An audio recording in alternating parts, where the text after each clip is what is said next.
Mga tirang prutas sa New Year, gawin nating healthy at masarap na salad. Tara, simulan na natin. But before that, mag-harvest muna tayo ng lettuce since meron tayong kunting tanim.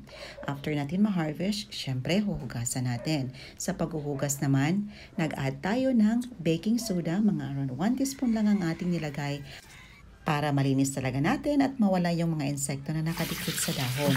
Isok lang natin ito ng mga around 15 minutes. After natin masok, malawan naman natin itong malinis sa tubig. At para ma-fully drain ang excess water nito, gumamit tayo ng salad spinner. Paikutin lang natin ng mga few seconds and after a few seconds, ito na ready na para gawing salad. I-set aside muna natin. Meron tayo ditong non-stick frying pan at itoast natin dito ang ating sliced bread. Gagawa tayo ng crouton. Yes po mga mami, sasama natin ito sa salad at napakasarap nito. Ang crouton po is gawa lang sa sliced bread na tinotoast natin gamit ang sesame oil. Pwede ding butter if bet niyong gamitin. Mga ganitong pagkatusta ang kailangan natin.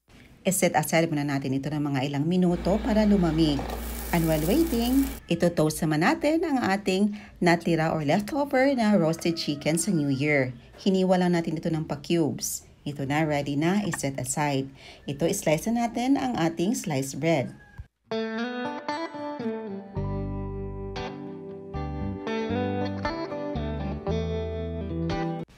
At para sa ating salad dressing naman, gumamit lang ako dito ng mga around 3 1/2 tablespoon of sesame oil, 1 tablespoon brown sugar, at saka 1/4 teaspoon ground pepper.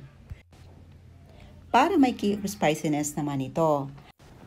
Nag-add din tayo ng 1 1/2 tablespoon of soy sauce at saka 2 tablespoon of mayonnaise. Adjust lang ang taste mga mamis according sa inyong panlasa. Kasi iba-iba tayo ng taste buds at preferences. Ito na, naglagay na tayo ng mayonnaise.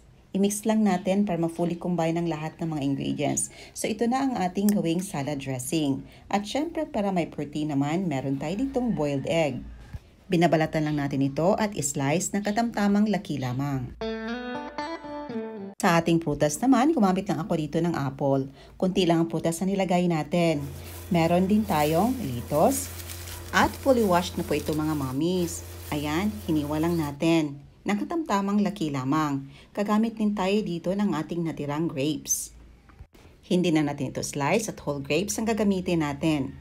Nasa sa inyo din yun kung gaano kadaming grapes ang inyong ilagay, pero para sa akin naglagay ako ng katamtamang dami lamang. At yung apple natin, in-slice din natin ng pa-cubes. Nag-add din tayo dito ng sliced cucumber. At para may crunchiness naman ito, nag-add din tayo ng walnuts. So any kind of nuts pwedeng gamitin mga mommies kung ano lang ang available. Pwedeng almond nuts o pwedeng toasted peanuts. Dito ini-add natin ang ating crouton or ang ating toasted bread at ang ating salad dressing. Ayan, i-mix lang natin. Napakasarap talaga ng salad na ito mga mommies at perfect talaga dahil may bread na tayo, may protein, may carbohydrates, may vegetables at saka may fruits na din. At para magbalanse ang lasa nito, nag-add tayo dito ng cheese. I-slice lang natin ito ng pa-cubes for added creaminess at syempre, lasa at sarap na din. Ayan, minix lang natin. So ito na ang ating salad. Ready to serve na to. At syempre, para completos ricados ito, ini-add na natin ang ating na-slice na boiled egg. So ito na ang ating napakasarap mix and vegetable salad in sesame dressing. Kainan na! Let's dig in! Excited na talaga tayong tikman ang ating nagawang salad mga mommies. Very healthy. At pwede na tayong hindi magkanin dito dahil meron na itong sliced bread. Full pack talaga dahil may protina, may carbohydrates, at saka may prutas at gulay. Kaya approve talaga tayo dito sa lasa. Ayan lang po mga mommies. So thank you so much for watching. Hoping yung subukan ang ating recipe. See you in my next vlog. God bless you all and stay safe everyone. Bye!